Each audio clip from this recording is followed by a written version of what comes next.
Hey, welcome, all my right thinkers. Thanks for tuning in and check out your boy, P-Funk, thinking right out here in my lab in the wee hours of the morning, just like I like it. So I can do what I do for you. I got a nice little lesson. It's called Myth in the Orthodox Religion.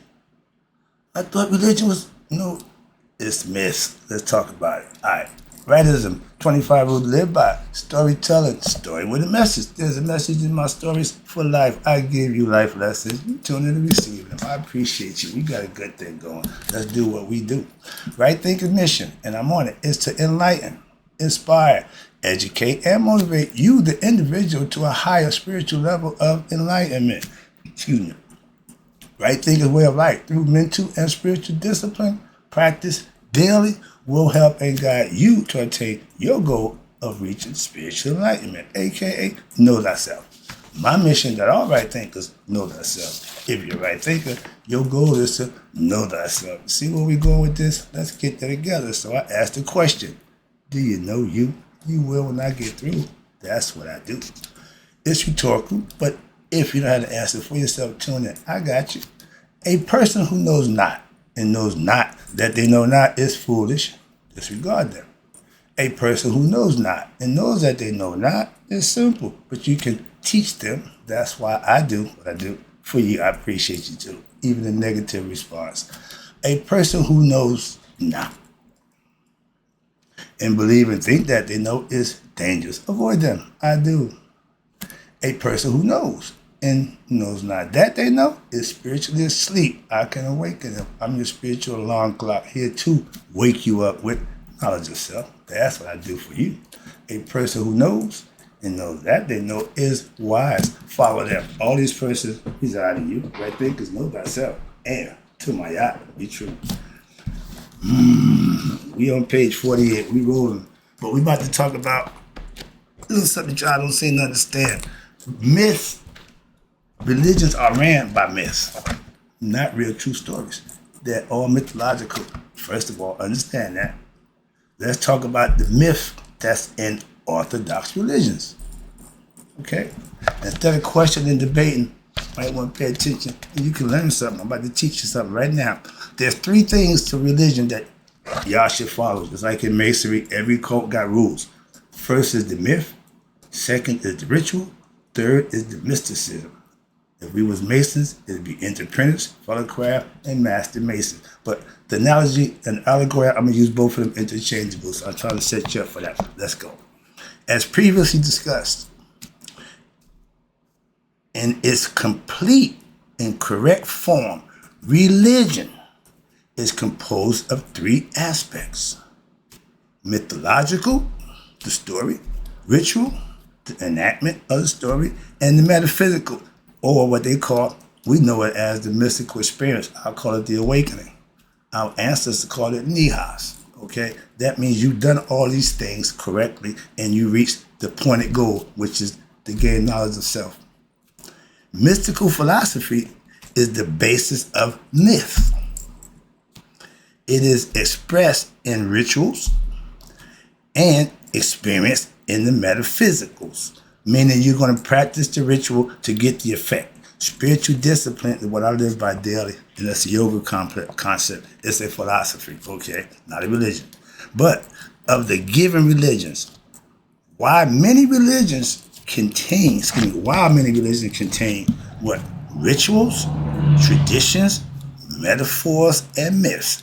There are few real professionals that's trained in understanding their true deeper aspects and the psychological implications, metaphysics, and the mystical aspect of it. Thus, there is disappointment, frustration, and a lot of delusionment among many of the religious followers. I'm not saying that. It's written right here. I'm reading it. Somebody else feel the same way, not just me. Okay? All the followers as well as the leaders within many religions, particularly in the Western Hemisphere. Why? Because it is difficult to evolve or grow spiritually without a proper spiritual guide, preceptor, teacher. You have these ministers, who's supposed to be versed in the Bible, so they're supposed to teach, and a lot of them, and that's not good for religion. A lot of them don't really understand what they're doing. That's the difference in why I don't practice people. The people I trust religiously, I got one. That's it. Don't need no more. And through introspection and spiritual research, that's what I do. It is possible to now discover metaphysical vestas within every religion. I told you, every religion has a goal, has a purpose and a reason. But when it's corrupted, misunderstood, mistaught, it don't work. And that's the problem we have now, which is what? Rekindle the light of what? Spirituality. Religion and spirituality are not the same. Spirituality is God living under his rules. Religion is following what somebody tell you to do. I don't partake in that. Now, when you come to spirituality, at the same time, you increase what? Your possibility of gaining a fuller experience in life.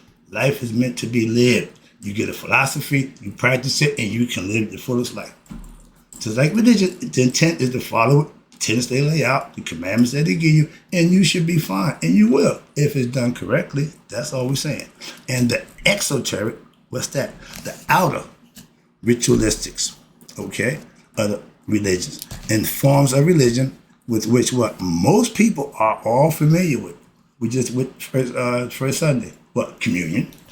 Everybody know that. That's what they're telling you. But that's just the tip of the iceberg, so to speak.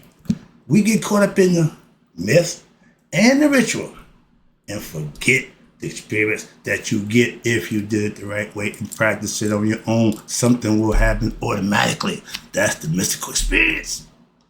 Okay? I'm trying to tell you.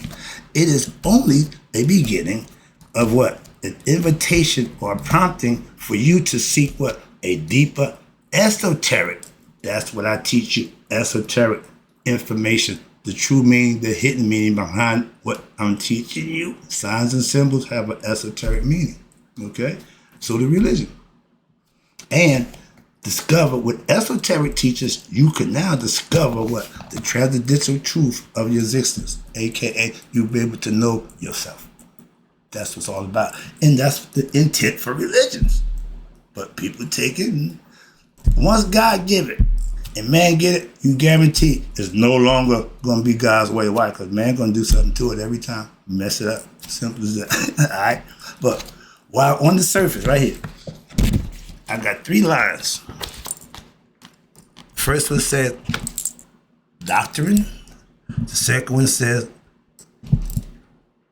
early church doctrine. And third is later church doctrine. So every concept, the church's original, they call the early church doctrine, which is the Jews, okay? And then you got the Christians. So we're going to talk about your religion of Christianity.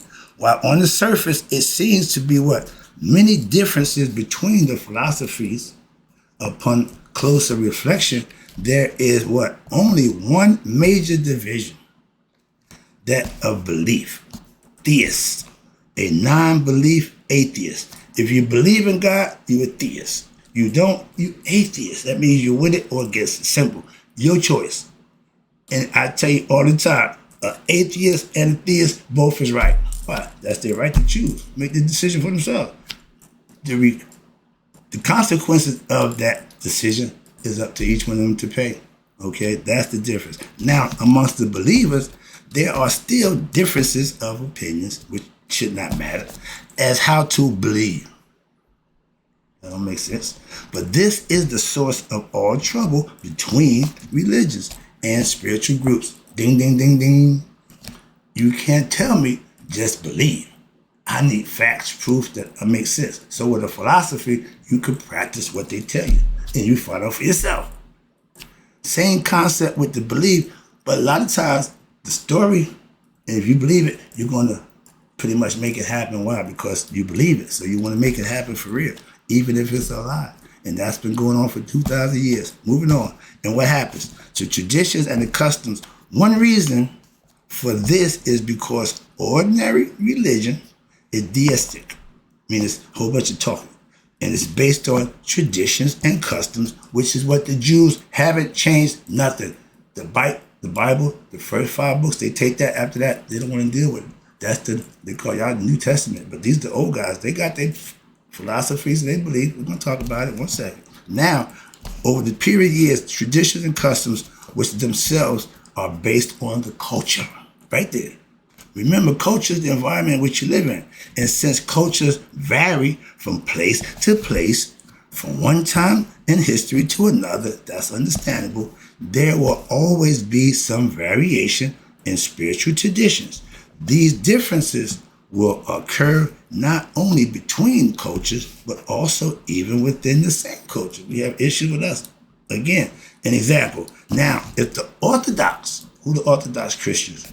Obviously the Jews, that's what they're saying, with a myriad of denominations and fundamental changes over the period of its existence. Let's talk about that book. The first one, you got the doctrine. The question is, who is Jesus Christ? From my understanding, don't care, but from a Christian perspective, y'all say, early church say he's the Savior. Okay? That's their doctrine, that's their philosophy, that's their belief. Fine. The later church came up doctrine and said that Jesus is the Son of God. Next one is, when is Christ returning? These are the questions. The doctrine is the question, and the church, early church doctrine from the Jewish concept is the answer, and then the later church from the Christian concept. That's what I'm giving you, showing you. They all claim to be this, but look at the differences. Watch this. Now, when is Jesus returning? According to old doctrine, any day now. Sound like my man Chuck Jackson. When the blue shadows will fall all over town. Christ is coming back when? Any day now. Moving on. Little joke in there. But the next one, the later church doctrine says what? Nobody knows for certain. But he's coming back. One say any day now. Others say we don't know. So how you know he coming back? What's the criteria for him coming back since nobody knows when? And moving on. I'm just putting it out there. I'm not here to discourage. I'm just trying to get a lesson so I can break it down from a perspective of the book, not my personal concept. What is Christian? What is the Christian church? Okay. According to them, early church doctrine, group of those who are preparing for Christian. Okay. New Testament, the receiving of the message of Christianity. You go to church, preacher, get a message. I go for the message. Why? I'm not going to read that book.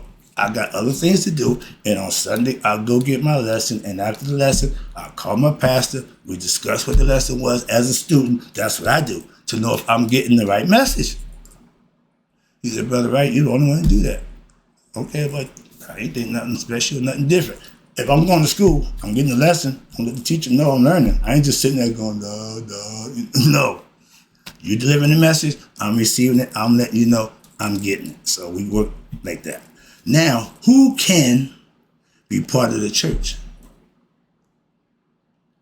Only Jews. And they're not considered prejudiced or racist. If you're in the Jew, you can't just walk in the synagogue. You can walk in any Christian church. You can't walk into the mosque. Some religions close their doors to people who are one of them. I understand and respect that. I don't have a problem with that. Okay, that's their choice, and that's what they do. According to them, only one who comes to church or the synagogue is a Jew. Next one is, the later church said, the Gentiles as well as the Jews. What's a Gentile? What's a Jew? I don't know. Personally. Moving on. Don't really care, but that's what y'all do. I'm just reading it and giving it to you.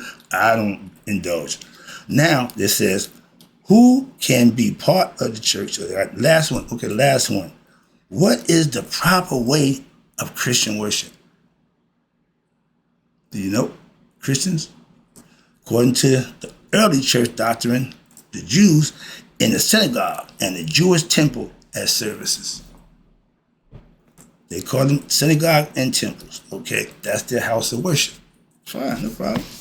The later church said, what is the proper way of Christian worship? The Christian church and the Christian rituals follow the rules.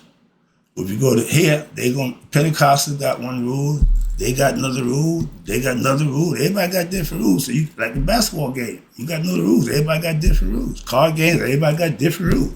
But it's a universal law and rule why everybody got different ones. You can't do different mayat. You can't make mayat other than what mayat is. So you can't change it. You just teach it the way it is. That's what I'm saying for that. But the philosophy, worry about a bunch of changes. A bunch of his opinions. He didn't like that opinion, so he gonna make his. He gonna start this, he gonna do that. That's religion. Man can do what he want with that. Spirituality don't change. Truth don't have to be dressed up, changed, made better, different. Nuh-uh. It's just what it is. Trust me. All right. I'm hoping I'm making sense. I'm saying this. I'm hoping somebody getting this. So let me wrap this up for you. Later on, we will see the changes within the Indian religion, which in many ways even more startling. Therefore, those who cling to the idea that religion has to be related to a particular culture and its specific practices or rituals will always have some differences with someone else's conception. Again, your concept of mayat, don't care. You follow the rule.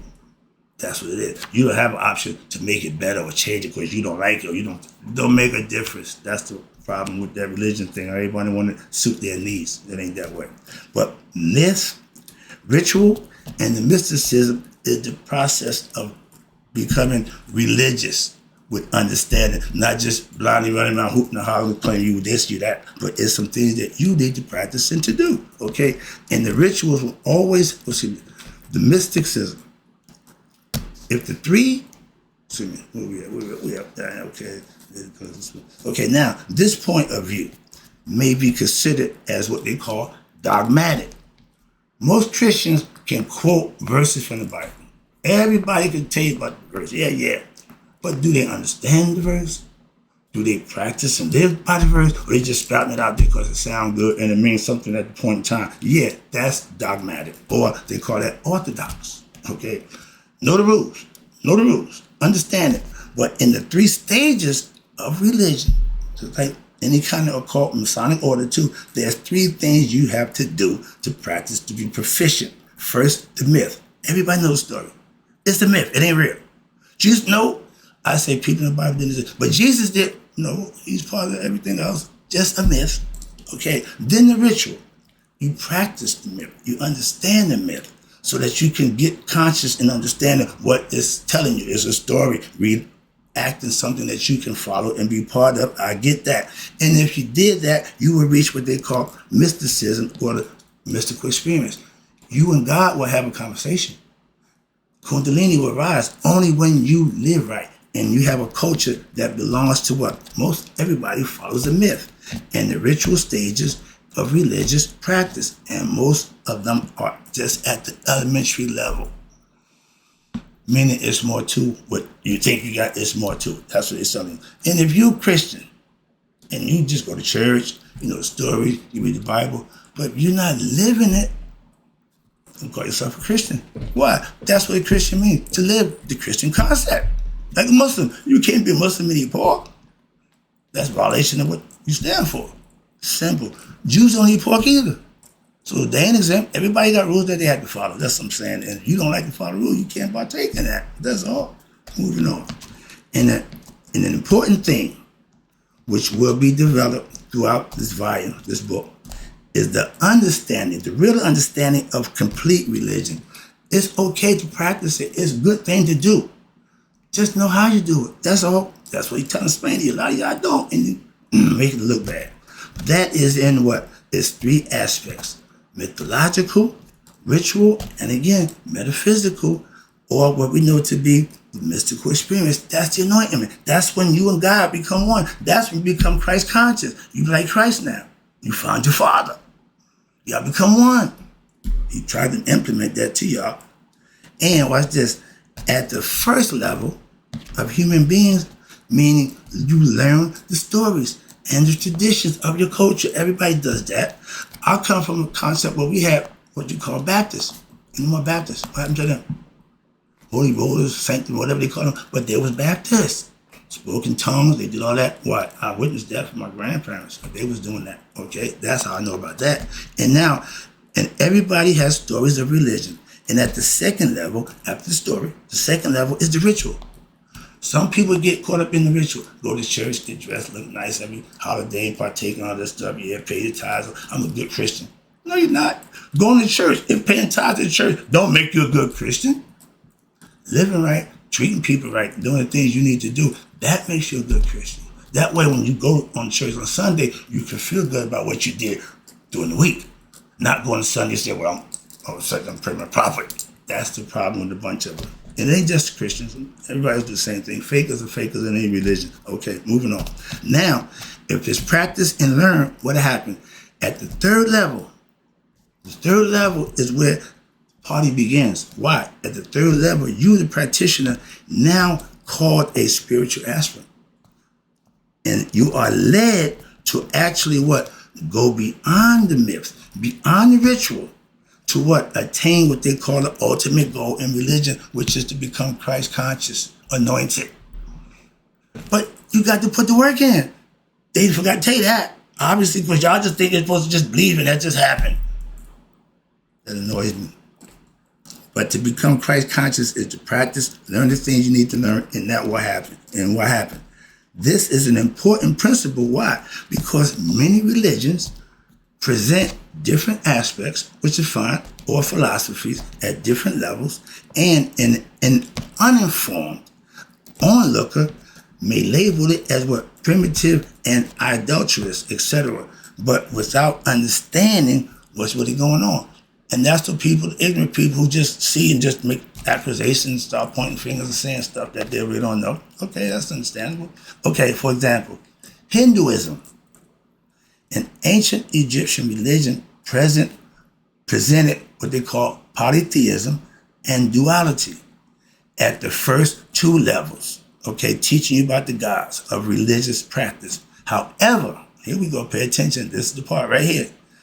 At the third level, mysticism, the metaphysical, you the practitioner, now you're made to understand that all of the gods and goddesses being worshipped do not exist in fact. Why? They're just aspects of your character. They're trying to use them to teach you lessons about yourself so that you what? Know and master yourself. They had it already figured out. But watch this.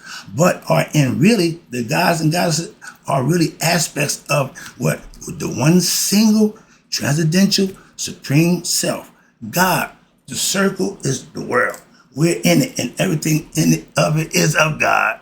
Moving on. This means that at a mystical level, that third level of religious practice, what happened? The concept of religion and its attained symbols must also now be what? Left behind.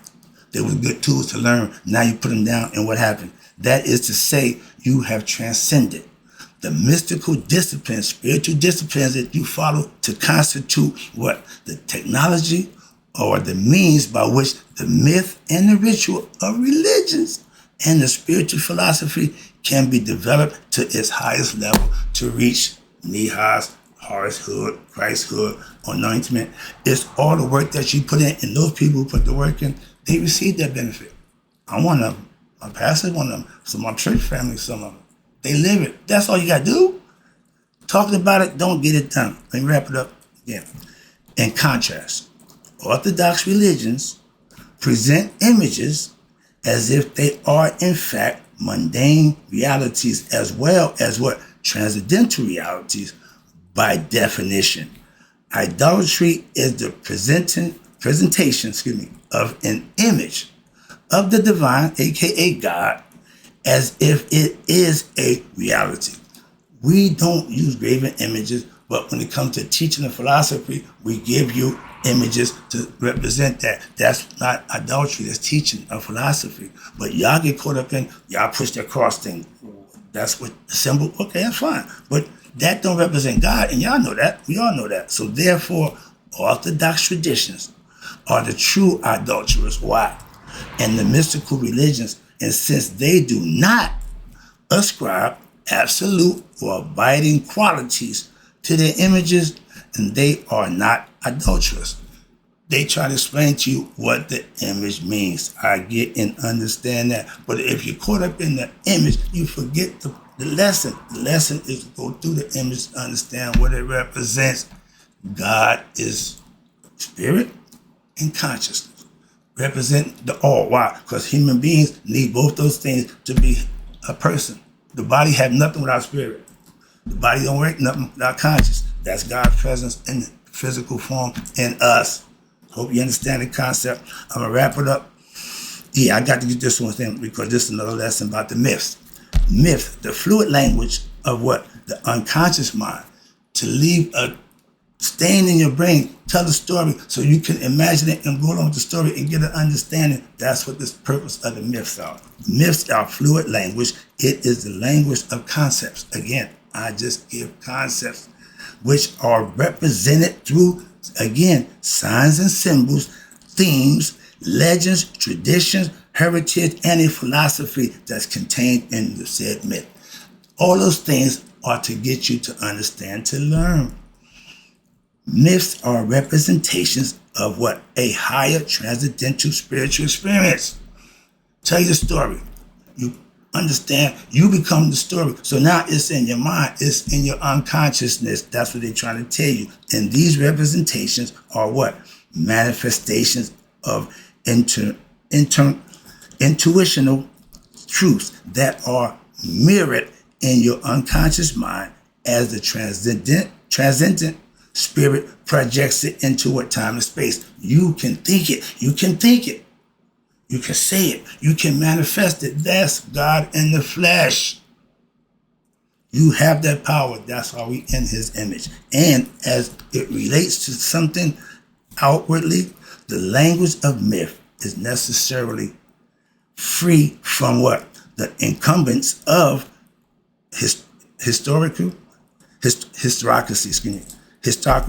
race, politics, and economics, gender, or even culture, meaning none of that matters to the myth. The myth is a learning language that teach for you to understand. Thus, the culture in the hood, our culture is so-and-so, this or that, and the third. Old man was hood culture. Wow, they loved him. That's what he did.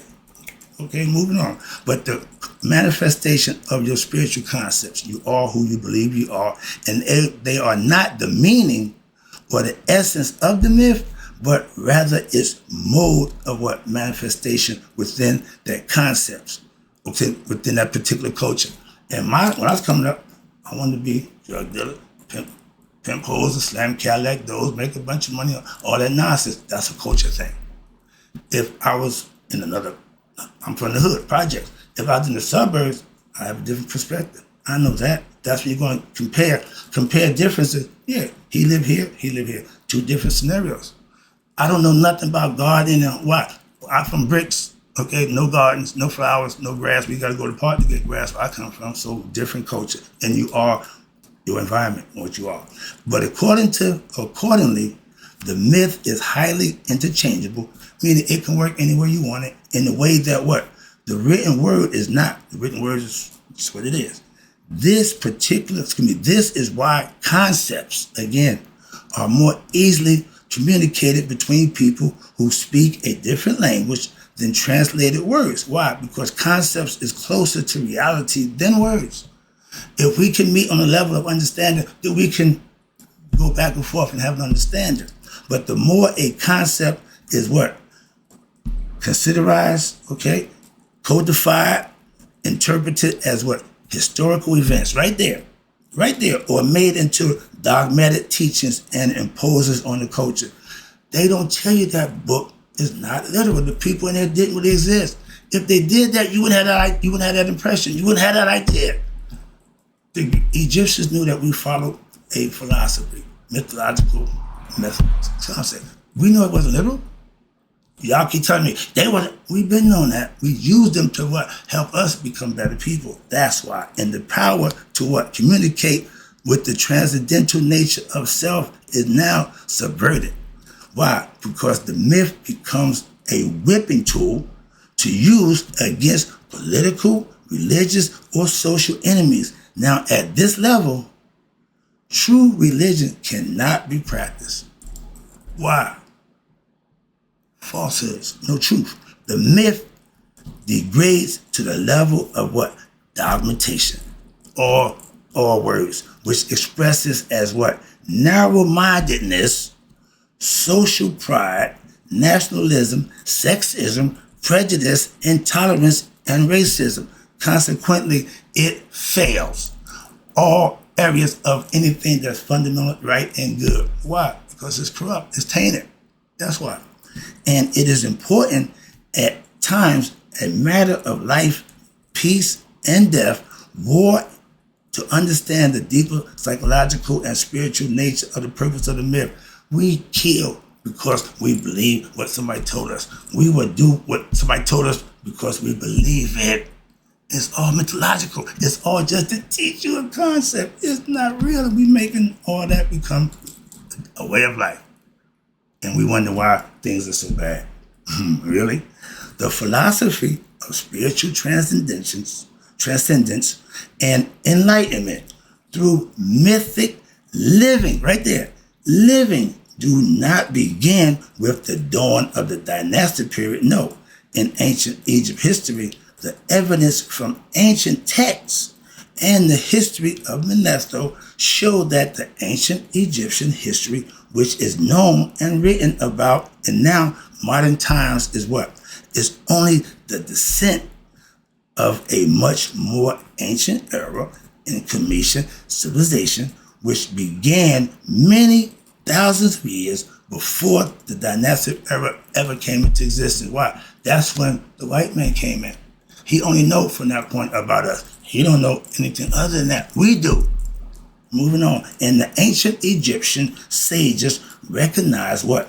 That the concept of a supreme being cannot be circumscribed by one image or symbol. And thus many were used, but also the symbols of other peoples were recognized and respected as what? Manifestation of the same reality. We all have a different perspective and concept about God. Still one God. But we had the right to have different concepts and worship and praise Him in different ways. A lot of them are not good. When we all understand that we are one, then things will change. That don't seem to be coming no time soon. So in my lifetime, all I can do is pray, do what I can do, help you know you, and be the best me I can be. That's the lesson. Hope you enjoyed it. This is what I do for you. This is all about you. In closing, right thinkers, may you all live to be 100 and be 100 minus that day.